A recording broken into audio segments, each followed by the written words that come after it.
Hi everyone, I'm Anna and this is my January Book Unhaul.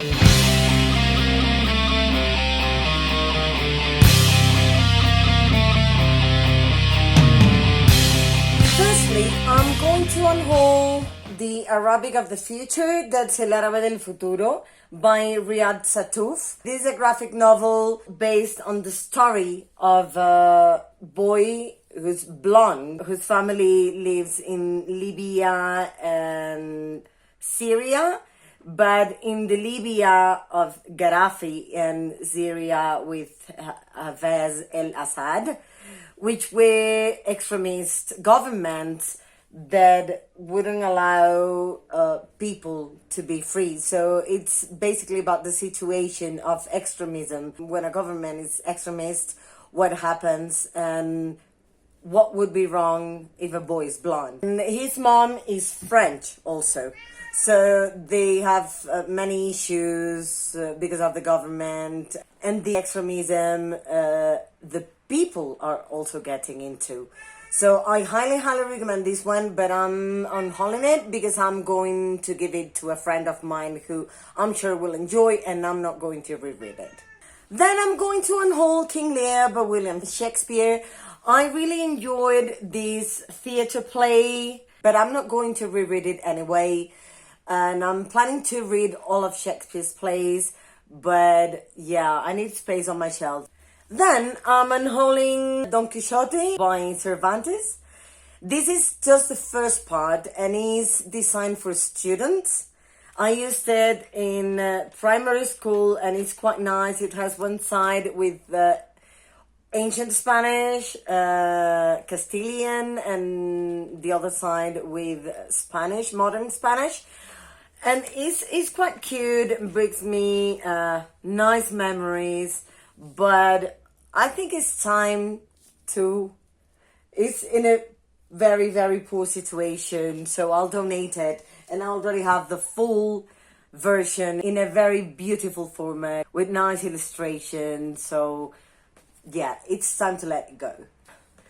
I'll unhaul Furthermore. This is a middle grade in which Alexis Quinsmeadow is suffering because she doesn't have color. In a world of color, she's black and white. Is her adventure with the friends she makes to find her color and find out what happened to her father. Try to bring her father home because he got lost. I do recommend this one. I really enjoyed it, but it's a book, again, I'm not going to reread, even though the cover is gorgeous. It's just occupying space on my shelves. Then I'll be unhauling, I believe these are books 2 and 3 or 1 and 3, I'm not sure at the moment. The Girl Who Played with Fire and The Girl Who Kicked the Hornet's Nest by Stieg Larsson.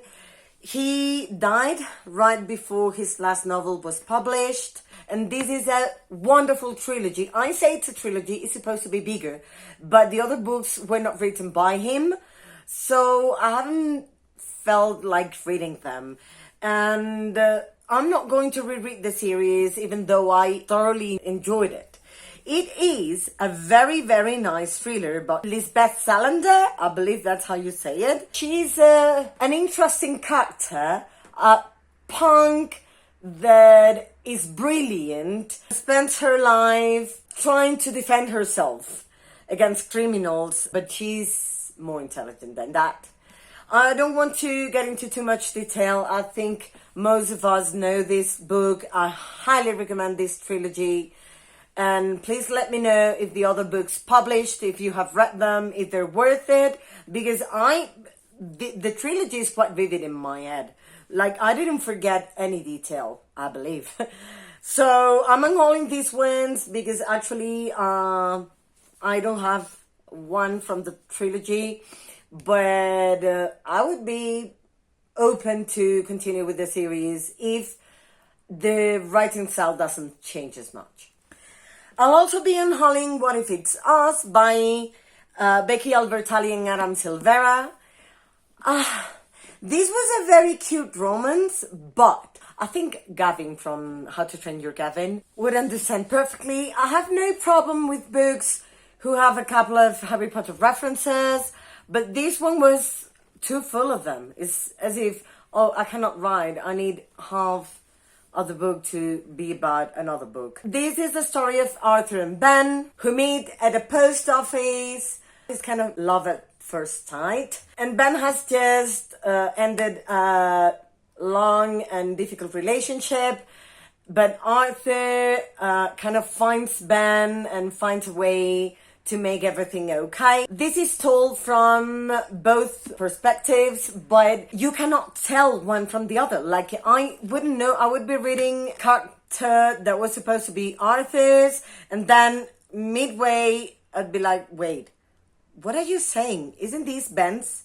So you wouldn't make the difference. At least I couldn't make the difference between one and the other. The love story is very cute, but the writing style and the fact that I cannot differentiate between the two POVs and the writing or on the way they think makes me not want to keep it on my shelves. Then I'll also be unhauling this version, this edition of Oedipo Rex and Electra by Sophocles. There are two theatre plays made by this great Greek author. And I really love these, but the edition is not very nice or special.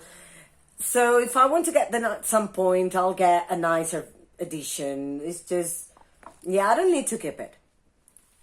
In case you didn't know, Oedipo kills his father and falls in love with his mother. It's a very interesting soap opera, but he doesn't know. He has no idea they're his parents. So then when Oedipo finds out that they're his parents or they were his parents, then he goes crazy and the outcome is quite tragic. I highly recommend these ones, but yeah, I'll get a new edition, I believe. This is, I don't remember the title in English. I think it's like The Great Hotel, The Grand Hotel. But in Spanish was translated as The Mysterious Killing of Dr. Thelamius. This is also a middle grade, and the main character is Steph, who's a worker in a hotel called Last Chance. Oh, it's the Last Chance Hotel in English. I remember it now. And he is helping in the kitchen, but the thing is, there are many secrets being held in this family. There's magic in it. There's a very cute cat that helps a lot, that can talk. And there are many mysteries that are solved along the way. And I enjoyed it, but not enough like to keep the book. Then I'm unhauling Peroratas by Fernando Vallejo. I wouldn't know the translation of that title because he's like quite local in Spanish too. But it was a very nice book. I really like this author, but it's a book that is relatively easy to forget, so it's not a book I need to keep on my shelves. It's basically part of the story of his life. Is relatively autobiographical.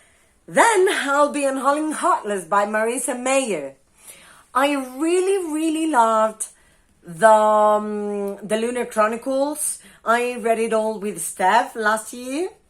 Like, we started the year reading it. We were going to read one book per month, but we liked it so much we decided to read it all one after the other, like back to back.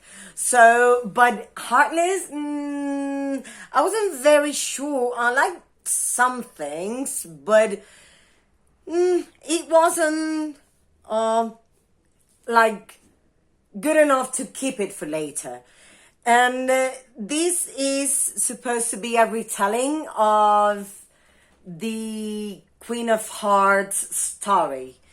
It says Katherine may be one of the most desired girls in Wonderland and a favorite of the unmarried king, but her interests lie elsewhere. A talented baker, she wants to open a shop and create delectable pastries. But for her mother, such a goal is unthinkable for a woman who could be a queen. At a royal ball, where Kath is expected to receive the king's marriage proposal, she meets handsome and mysterious Jest. For the first time, she feels the pull of true attraction. At the risk of offending the king and infuriating her parents, she and Jest enter into a secret courtship. Kath is determined to choose her own destiny, but in a land thriving with magic, madness, and monsters, fate has other plans. So it's the story of the Queen of Hearts from Alice in Wonderland, and she's supposed to have big dreams to become a baker. She actually wants to start her business with her maid that can also bake quite well, but that's not possible for her because the king wants to marry her. She's forced to let the king court her, but she meets Yes, and Yes is the best character in this book. I love this type of mysterious but loving characters that come from the dark. I would say it's a fair book, but I'm not going to reread it, so it must go. Then I'm unhauling Girls of Paper and Fire by Natasha Nyang. What can I say about this book? Okay. There's the trigger warning for sexual assault, rape, forced marriage, arranged marriage, and it's the story of Lei, who belongs to the lowest caste. So the society is divided in castes, and she belongs to the lowest one, but the Demon King calls her to be one of his wives. He has a harem of wives, whom she forces to have sex with him. This is a very powerful female-female romance, but the problem with the writing style in this book is that the only thing I would care about was exactly that, the romance. Romance story is great. It's good to expose these issues because many people believe, or let's say we don't stop to think this still happens in many countries, but the writing style didn't get me, so I'm not going to continue with the series. I'll also be unhauling Pet Sematary by Stephen King, and don't get me wrong, I love Stephen King from the very bottom of my heart. I loved Pet Sematary. This is a horror story in which a family moves to a different place because the father, Louis Creed, gets a new job teaching at the university, and they have a cat, and it happens in this new small town. There are mysterious things happening. There's an indigenous cemetery that seems to have magical powers and revive pets. But pets are not quite what they were before they died. So there's some issues happening. This is a great horror story. It kept my heart racing for more than half of the book. I couldn't stop. I would have nightmares with it. I really, really loved this one. Highly recommended, but if I were to keep every Stephen King book I've read, my shelf would be full of Stephen King books because I would love to make the collection, but no space. And these ones are not going to be unhauled immediately because I would very much to make a live with Katherine from Katherine Reads and Siobhan from Siobhan Louise Reads a lot about Leigh Bardugo. And yet my opinion, by the way, is an unpopular opinion about her writing style. But this is the Six of Crows duology, Six of Crows and Crooked Kingdom by Leigh Bardugo. At the beginning, I thought my problem was because I hadn't read the Grisha trilogy. But when I got to Ninth House, which I started today, I realized that is not my problem with Leigh Bardugo books. It's, I don't want to say much, but let's say partly the writing style, partly the pace at which she unveils certain things or the lack of information on others. So Katherine and I were talking not long ago, and we were saying, like, what's wrong with us reading Leigh Bardugo that it takes us around 150 pages to get into the story? So we thought we should have a serious conversation about this. I'm going to tell her, I hope you're watching this video, Kath, because I would like to make a live in which we discuss this. Siobhan loves her. I don't dislike her. I think her characters are great. If you're a character-driven reader, then this is for you. But I believe there are too many gaps and a couple of illogical events in her books that don't make me want to keep these books. So those are all the books I'm going to unhaul. I hope you enjoyed it. Tell me, please, which books you have read, what you thought of them, if you also unhaul them, if you DNF'd any of these. I'd love to know. I hope you're having a great beginning of the year and hope to see you soon on my channel. Bye!